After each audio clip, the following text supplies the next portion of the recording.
You ever wake up in your own home and smell smoke, but not the kind from a fire, the kind from a war about to start? That was me last January. Just 2 days after New Year's, I walked into my living room with a cup of coffee and noticed the air smelled off. Not like wood smoke from my fireplace, but like something was cooking in the chimney. And not in a good way. I'm Paxton Vellman. 43, single dad, former contractor turned home inspector. I know my house like the back of my hand. So when the chimney started acting weird, I knew something was wrong. I threw on a hoodie and climbed up to the roof. What I saw made me freeze. There was a thick steel cap bolted over the top of my chimney. No smoke was escaping. Actually, it was worse than that. I could see a faint plume leaking from the sides, clinging to the brick like a trapped ghost. Someone had blocked it. Deliberately. I didn't need a detective to tell me who done it. Nancy Harrow, head of the Willow Creek HOA. She was the kind of woman who could spot a non-regulation mailbox from 2 streets away and raise hell about it before you could say neighborhood compliance. Bleach blonde bob, oversized sunglasses, and a purse that probably cost more than my first truck. She was the self-proclaimed queen of our cul-de-sac, and she hated me. Ever since I refused to pay her dumb, holiday aesthetic fee for not putting up white-only lights during Christmas, she'd been looking for ways to get back at me. She fined me for having my truck parked in my own driveway, said it was commercial-looking. She once knocked on my door because my lawn gnome was too whimsical. But this, blocking my chimney, that was dangerous. I climbed down, grabbed my phone, and started taking photos. The cap, the bolts, the smoke stains, the soot backup in the fireplace. I documented everything. I even took a video of the smoke detector going off inside. Then I called the fire department, not to start a scene, but because I wanted an official report. When the guy came out and saw the blockage, he looked at me like I was nuts. "You didn't install this yourself." "Why the hell would I cap off my own chimney in winter?" I said. He made a report, took his own photos, and told me I was lucky the smoke hadn't backed up more. "Could have had carbon monoxide issues," he warned. Exactly 3 hours later, while I was reviewing my security footage from the night before, I saw her. Nancy. In her ridiculous windbreaker with the HOA logo on the back. She was on my property with a ladder and a man I didn't recognize, probably one of her cronies from the HOA board. They capped my chimney at 2 in the morning. I nearly crushed my coffee mug in my hand. That afternoon, she showed up at my door like nothing had happened. Knocked 3 times, sharp and impatient, like she owned the place. "Paxton," she said, her voice sugary and smug, "we had to take action. You failed to pay your quarterly HOA dues and the seasonal compliance surcharges. The board voted to enforce a temporary heating restriction until your balance is resolved." I stared at her. "You blocked my chimney because I didn't pay your made-up fees." She folded her arms. "The bylaws allow us to take corrective action when residents endanger the visual harmony of the neighborhood." "What the hell does that have to do with my fireplace?" "You were burning wood that left a dark residue on your chimney exterior," she said, like that sentence made any sense. "It's unsightly, and you're delinquent." "I'm not paying for visual harmony, Nancy. That's not a thing," she sniffed. "Well, you'll be hearing from our legal counsel." "Perfect," I said, smiling for the first time all day. "I've got footage of you trespassing and tampering with my property." "You'll be hearing from mine, too." Her face twitched just a little, then she spun on her heel and stormed off. I spent the next 2 days gathering everything. The fire department report, the footage. Screenshots of the HOA's nonsense fees. They'd been voting on random charges in closed meetings and slapping them onto homeowner accounts without any transparency. I even found a neighbor who'd been charged $75 for having overly festive Halloween inflatables. I wasn't the only one sick of it. I knocked on doors. I listened. I made a list of stories. And I found something even better. Nancy had been authorizing maintenance jobs through a contractor who, surprise, surprise, turned out to be her nephew. Overbilled, underdelivered, and paid with HOA funds. By the weekend, I had more than enough to file a suit. Not just over the chimney, but over everything. Misuse of HOA funds, illegal trespass, endangerment, harassment, and violation of state fire codes. I didn't just go to a lawyer. I went to someone better, my cousin Ryan, a pit bull civil litigator who loved nothing more than burying petty tyrants in paperwork. She blocked your chimney, Ryan said, flipping through the photos. That's not just civil, that's criminal. You could have died, that's what I told her. Oh, we're suing, he said, but first we're filing a restraining order, then we're calling the police. I smiled. You think they'll actually arrest her? Ryan raised an eyebrow. She capped your chimney during active winter use. That's tampering with a residential heating system and trespassing with intent to damage. You bet they will. By Monday, I had my paperwork ready, and I wasn't alone. 4 other neighbors had agreed to file affidavits about similar harassment from Nancy and her HOA board. One of them, a retired nurse named Donna, said Nancy once threatened to fine her for excessively aromatic cooking when she cooked curry. Nancy had messed with the wrong block. I walked into the HOA office, really just a rented-out corner in the neighborhood clubhouse, with a folder under my arm and a smile on my face. She was there, of course, pretending to be busy on her laptop. "Can I help you, Mr. Vellman?" she said without looking up. I dropped the folder on the table. "Legal notice, you'll want to read that carefully. There's a restraining order in there and a civil suit. Enjoy." She stared at the folder like it was on fire. "I warned you," I said. "Now it's your turn to pay." And for the first time since I moved into Willow Creek, Nancy Harrow had nothing to say.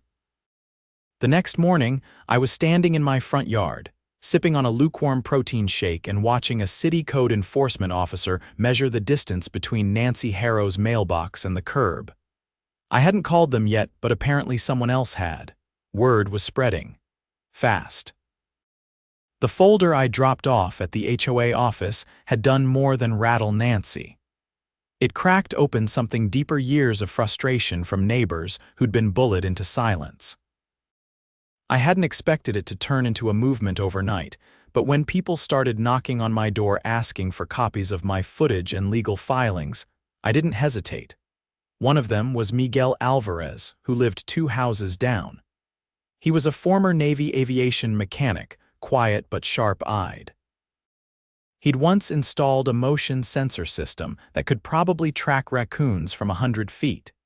He had footage too of Nancy dumping what looked like fertilizer on his front lawn last summer after he refused to repaint his garage door beige. "She said it didn't match the community theme," Miguel told me, shaking his head. "I've had the same color for 9 years." I uploaded his video into a shared folder along with mine. By midweek, we had 6 detailed records of Nancy or someone from the HOA board trespassing, tampering, or threatening homeowners. One woman, an elderly widow named Mrs.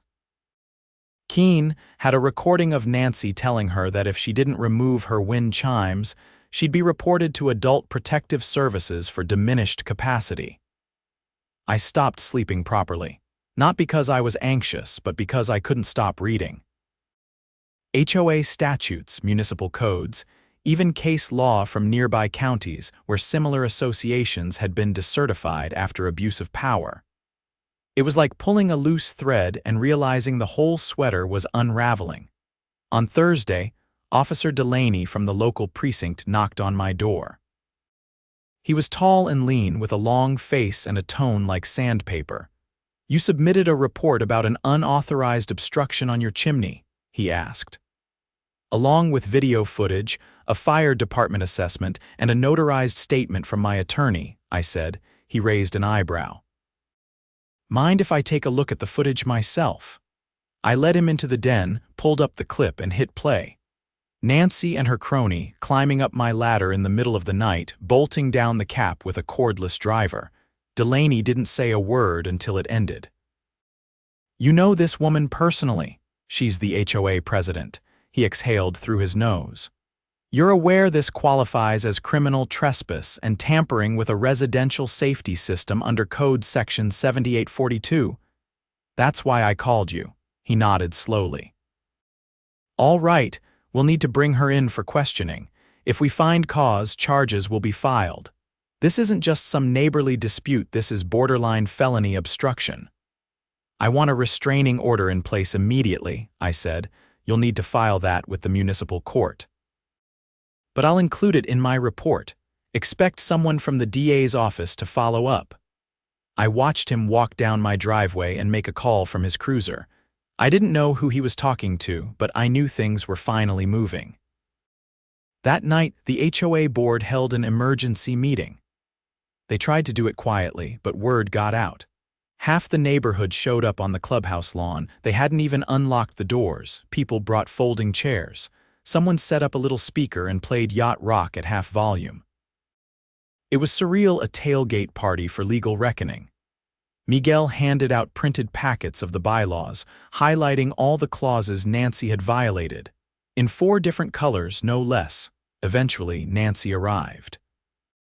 She pulled up in her white crossover like she was arriving at a charity gala, wearing a navy blazer and heels that didn't belong anywhere near a patch of grass. She didn't make it 10 steps before someone shouted her name. "Nancy, why don't you tell us why you blocked Paxton's chimney?" That came from Donna, the retired nurse with the curry incident. She was holding a clipboard like it was a gavel. Nancy tried to wave it off. "This is a private board meeting. Homeowners who haven't paid their dues aren't entitled to..." "Wrong," said Miguel, stepping forward. Section 316. Any homeowner may attend open board meetings unless under legal restriction or temporary injunction, neither of which apply here, though I expect they soon will. Nancy looked like someone had just thrown a pie in her face. Her eyes darted from person to person, searching for backup. There was none. "I'm not going to stand here and be ambushed by a mob," she said. "No one's ambushing you," I said, stepping into the circle. "We're holding you accountable. You think you're some kind of hero. You're just bitter because you couldn't follow the rules." "I follow real rules," I said. "Not the ones you invent to shake people down." She turned and stormed into the clubhouse. The door locked behind her with a mechanical click. 2 days later, she was arrested. It happened in the middle of the afternoon. I was fixing the hinges on my back gate when I heard the sirens. A single patrol car pulled up to the curb in front of her house. Delaney got out with another officer and knocked on her door. She answered in a bathrobe, talking fast and waving her hands like she was trying to swat away bad news. It didn't work. They cuffed her on the porch. No resistance, but plenty of shouting about unfair targeting and vindictive neighbors. Someone down the street recorded the whole thing. By nightfall, the video was on the neighborhood group chat with the caption, "Queen of the HOA dethroned." The next week was chaos. The HOA board tried to distance themselves, issuing a bland statement about individual actions not reflecting the values of the association. But no one was buying it. We'd found too much. The bogus fees, the private votes, the nepotism contracts, every bit of it was documented. I filed a formal complaint with the Department of Consumer Affairs. Miguel filed another with the State HOA Oversight Bureau. Donna and 2 others delivered notarized petitions calling for a full audit of the board's financial records. We got over 70 signatures in 3 days out of 112 houses. On Friday, I received a letter from the DA's office. They were pursuing charges against Nancy for criminal mischief, trespassing, and reckless endangerment. They'd also opened a secondary investigation into misuse of HOA funds. Based on the material we'd submitted, Ryan, my cousin, was already prepping the civil case. He called me that afternoon with an update. "We've got a court date in 6 weeks.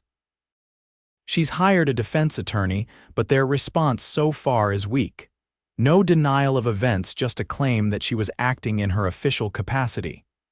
"She'll try to throw the whole board under the bus," I said. "Let her. It'll speed up the decertification process. Once the judge sees how she weaponized the HOA rules, they'll have no choice but to dissolve the board." I sat down on the porch steps, watching the sun roll down the hill. For the first time in a long time, the neighborhood felt Calm, almost peaceful, but I wasn't done. I started drafting a new proposal, one that would replace the current HOA structure with a voluntary civic committee. Transparent, accountable, no power to fine. Just neighborhood volunteers who wanted to keep the place clean and safe.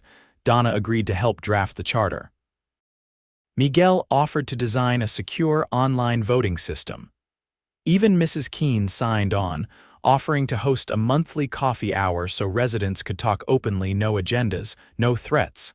Nancy's reign was over. But what mattered more was what came next. We weren't just ending something broken. We were building something better.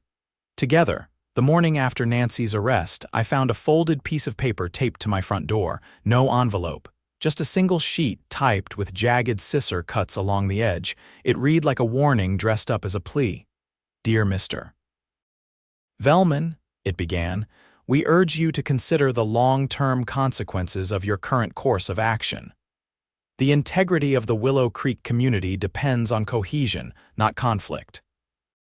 We respectfully request you withdraw your legal complaints and allow the HOA board to resolve these matters internally. It was unsigned. I stepped back from the door and scanned the street. A few neighbors were walking their dogs. Someone was trimming hedges 2 houses down. Everything looked normal, but the message was anything but. It wasn't from Nancy. She was still in county holding, awaiting arraignment, but someone else on the board was clearly trying to patch things up in secret. I didn't bother replying. Instead, I added the letter to the growing folder of evidence and forwarded a scan to Ryan. Later that afternoon, I met with 2 city auditors in the clubhouse. They'd been sent by the county's Office of Community Governance, following the formal complaints we'd submitted. The place still reeked of lavender air freshener and old printer toner, but there was something refreshing about seeing city officials sitting at the same table where Nancy used to dictate fines over non-compliant lawn edging. One of the auditors, a woman named Latasha, tapped a manila folder against the table. We've found anomalies in the HOA's financial records, she said. Specifically, over 50 disbursements labeled as beautification initiatives with no receipts, no contractor invoices, and no resident approval. That sounds about right, I said, flipping open my notebook. I've got screenshots of the board's online portal. Most of those votes never showed up in the minutes. Her partner, a gray-haired man named Leonard, raised his glasses. There's also a recurring payment made to a company called Trident Home Aesthetics. This company doesn't exist in the state's contractor registry. We traced the account. It's a shell LLC registered at a P.O. box in the next town over. I leaned forward. Who owns the LLC? Leonard glanced down at his papers. Ronald Harrow, her husband. I laughed once, loud and short. She kept saying the HOA was a family effort. I didn't realize she meant literally. The auditors didn't laugh. Latasha slid a paper across the table. This is a formal request for homeowner statements. We'll be submitting a full report to the county district attorney next week. Based on what we've seen so far, this may qualify as organized misuse of community funds. If you and the other residents are willing to testify, we can expedite the investigation. We're ready, I said. Just give us the time and place. Outside, the January wind was starting to bite harder. I zipped up my jacket and headed home, only to find Miguel waiting on my porch. She's out, he said without greeting me. Nancy posted bail this morning. Already, she came back around 10. No one's seen her since. But get this, someone tried to access the HOA digital archives this afternoon. Donna's friend works in the IT department for the management software company. She got a ping from an unauthorized login attempt. She's trying to wipe the records, I said. Miguel nodded. Or at least edit enough to muddy the water. Too late for that. We didn't talk long. He had to pick up his daughter, and I had to prepare documents for the upcoming community vote. The plan was simple. Dissolve the HOA and establish a new civic council with zero enforcement power. No fees, no fines, only voluntary participation. But before we could vote, We had to nullify the existing bylaws, many of which Nancy had pushed through during small, poorly advertised meetings. That night, I went through the old meeting records with a fine-toothed comb. Most of the documents were vague, padded with filler language about seasonal cohesion and neighborhood harmony. But one entry caught my eye.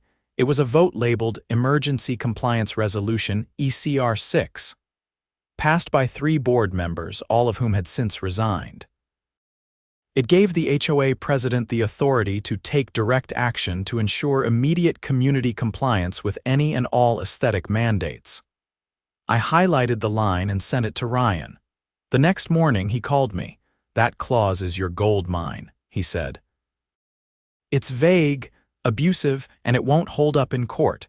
No judge is going to accept aesthetic mandates as justification for endangering someone's life.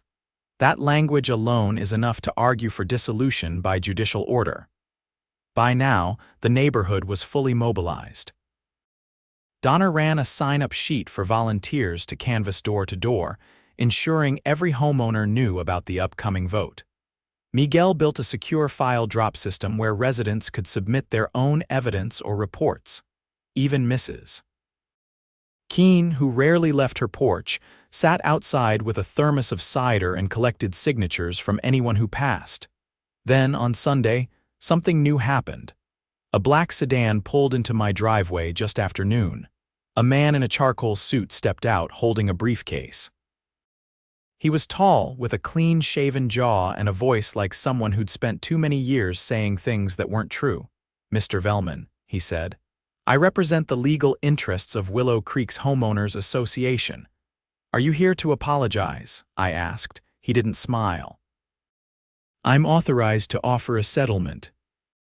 If you agree to drop your civil suit and cease public criticism of the board, the HOA will waive all outstanding charges against you, remove any disciplinary notations on your file, and provide a written apology for the Chimney incident." I stepped onto the porch, arms crossed. "That's cute," I said, "but I'm not interested in walking away. I already filed for HOA dissolution. The county's reviewing it next week. You want this to go away? Tell your clients to resign and refund every fake fee they collected." The man's jaw flexed. "You understand this could be a lengthy legal process. Your neighbors may lose interest before it concludes." I didn't look away. "Try me." He left without another word. But that night, someone spray-painted "traitor" on my mailbox. I didn't call the cops. I just replaced the box with a metal one and installed a motion-triggered camera above it. The footage showed a teenager in a hoodie, someone's kid, probably. A last-ditch intimidation tactic. It didn't work. By Wednesday, we had enough signatures to force a binding vote. The county officials scheduled a community-wide meeting at the high school auditorium. Not just for the vote, but for the presentation of findings from the audit. They wanted it public, transparent. On the night of the vote, nearly every homeowner showed up. The auditorium buzzed with quiet tension. People whispered, eyes darted. The HOA board sat in the front row, expressionless. Nancy wasn't there. Latasha went first, reading from a stack of papers. Over the past 5 years, the Willow Creek HOA collected over $270,000 in fees. Of that, more than $50,000 was spent on undocumented services handled through shell companies. The pattern of disbursement strongly suggests coordinated misappropriation of community funds. There were gasps. One woman stood up and said, "I gave up my vacation last year to pay those fines." Leonard stepped forward next. "Furthermore, we've identified voting irregularities in 14 separate policy changes. These include backdated meeting minutes, forged digital signatures, and approval of measures during improperly convened sessions." Then it was my turn. I walked to the podium, unfolded a single piece of paper, and said only this: "We deserve better than fear disguised as order. Let's take our neighborhood back." The vote wasn't even close. 91-12 in favor of dissolution. The next morning, I woke up to sunshine and silence. No warnings on my door, no threats in my mailbox. Just the sound of kids playing basketball 2 doors down and the faint smell of someone grilling sausages at noon. Nancy's criminal case was still working through the system, but her power was gone. Her name was stripped from every communal document. Her cronies resigned before they could be removed. And the new civic council, it formed a week later with Donna as chair, Miguel as tech liaison, and Mrs. Keene as honorary greeter. I didn't take a position. I didn't need one. I just fixed my fence, cleaned out my fireplace, and waved to my neighbors without wondering who'd be sending me a fine tomorrow. Some wars are fought with weapons. Others with paperwork, patience, and a well-placed security camera. This one. It ended exactly the way it should have, with the truth on record and the tyrants out of power. The official dissolution of the Willow Creek HOA didn't come with a parade or even a press release. But on the morning the county judge signed the order, the neighborhood group chat lit up like fireworks. Someone posted a picture of the signed decree taped to the inside of the old HOA bulletin board, right where Nancy used to pin her passive-aggressive reminders about seasonal alignment and garbage convisibility. No more fines. No more unannounced inspections. No more Nancy. But the story wasn't over. Not yet. 2 weeks after the vote, Ryan called me from the courthouse. "You might want to come down here," he said. The DA just filed additional charges against Nancy and 2 former board members' embezzlement, fraudulent contracting, and falsifying municipal records. I was already halfway out the door before he finished talking. When I arrived, Ryan was standing outside the clerk's office with a folder under one arm and a look that said he was halfway between furious and impressed. "They found a hidden account," he said, flipping open the folder. "Buried under the name Willow Community Wellness Fund, it's been skimming 5% off every HOA payment for the last 3 years. "Let me guess," I said. "Another shell company, worse, it's real, but it never held a single event. No community wellness programs, no newsletters, no meetings. Just one debit card used almost exclusively for travel, boutique purchases, and a few meals at a steakhouse across town." I leaned against the wall, jaw set. "How much did they steal?" "Just under $78,000, he said. "Enough to trigger felony-level theft charges under the state code. The DA's office is preparing to seize assets." "Good," I said. "They owe every last cent." Ryan handed me a copy of the full indictment. The second I saw Nancy's signature on the funding transfer forms, sloppy and rushed, like she'd signed them on the back of a receipt, I knew she was cooked. And she wasn't going down alone. One of her former board allies, a man named Carter Benson, had already flipped. He gave a statement to the DA in exchange for a plea deal. According to the transcript, Nancy orchestrated the entire scheme, pressuring board members to approve community development expenses without oversight. Carter admitted he'd never even seen the full budget breakdown. "She told us the less we knew, the safer we'd be," he said in the affidavit. That week, subpoenas went out to every contractor who'd ever worked with the HOA. Most of them were legitimate small-time lawn care crews and seasonal decorators, but one stood out. A landscaping company that billed for monthly services during the winter, when no work was done. The owner claimed he'd been paid to stay on call, but couldn't produce a single invoice for actual labor. The DA's office traced the payments to a joint account held by Nancy and her husband, Ronald Harrow. It was the same one used to operate Trident Home Aesthetics, the fake firm that had billed the HOA for phantom sidewalk power washing and chimney soot mitigation. I dropped that detail into the community chat with a single sentence. Turns out the soot was just a cover story. People started calling it Chimneygate. The local news picked it up next. A short segment on the evening broadcast, complete with stock footage of suburban streets, courthouse steps, and a single blurry photo of Nancy in sunglasses entering a bail hearing. They didn't use her name, but everyone in Willow Creek knew exactly who it was. What followed wasn't revenge, it was restoration. The county appointed a temporary financial overseer to audit and refund misused funds. Residents who'd paid for seasonal surcharges and aesthetic compliance began receiving reimbursement checks in the mail.